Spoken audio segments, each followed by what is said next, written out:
Adriana Imai, fueled by her desire to be the best, was a bit of a tryhard at school and excelled in her studies. She wanted that #1 spot so badly that she would often get in trouble for being violently competitive with the other kids on the playground. Her mom tried to keep her on the right track, especially because her dad, a talented Japanese manga artist, became a bit too obsessed with his work. It was about a girl and her robot companion that saves and protects the weak. In between long hours at work and writing, he spent a bit of time each night sharing his illustrations with Adriana. By middle school, her grades got her scouted by a fancy schmancy private school, but it would have been expensive, so her father managed to get a publisher to carry his manga. That extra workload made him lose his day job, so he dedicated himself to his story, with Adriana being his biggest fan. Despite this, the family's financial situation eventually got worse. In Adriana's final semester, her father went to the publishing company to ask for higher royalties, but they ended up just promoting him to customer and cutting his series.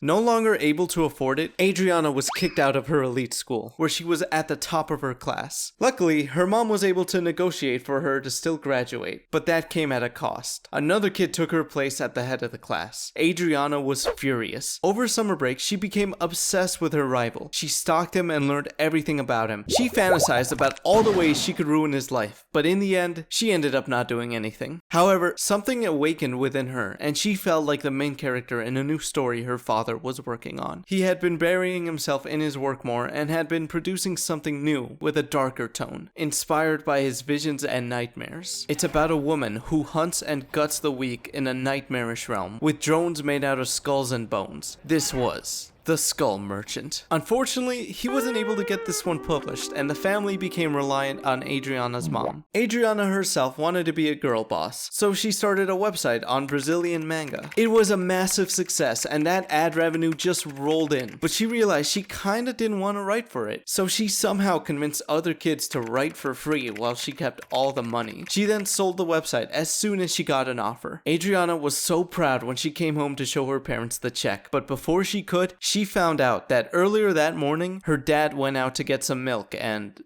yeah, he left behind a stack of unpublished works. To help her mother, Adriana taught herself investment and economics, tripling her money. By the age of 18, she had already become a self-made millionaire. As her investment reputation grew, more and more opportunities opened up for her. Not long after that, she had funds to buy up small companies. She'd gut them, replace the employees with non-union workers, and sell it all at a profit. The only break she took from climbing the corporate ladder was to obsessively look over her father's work, trying to understand the world he had created. By her mid-20s, she was regularly flipping companies. Her first obstacle showed up in the form of 2 board members that blocked the sale from going through. Adriana, frustrated, spent weeks trying to find out who they were so she could hurt them. She learned everything about them and their every move. Eventually, she manipulated them into attending a conference in Switzerland. Inspired by her father's work and an inner desire for artistic expression, she tracked the board members with a prototype drone and used the 2-bladed weapon to do a little stabby stab. Just like that, the company was hers. This was the first of a cycle for her, where she took out anyone who stood in the way of her business deals. Her last target was a manager of a fireworks company who hosted survival tours right in the heart of her home in Brazil. This was the perfect cover. She lured him out and started to hunt him at dawn. She continued tracking him up into the evening, where she used one of her drones to lead him straight to a dead end. But suddenly, a pair of kites appeared on camera and the feed died. She couldn't believe it. She charged towards where he was last seen and found him there, reaching out to someone for help. Witnesses. She immediately used her blade to cut a hole through him. The witnesses ran away and she gave chase. Adriana followed them into the forest as a thick black fog surrounded them. Realizing that real life was starting to feel like her father's stories, she grinned as she ran into her new life.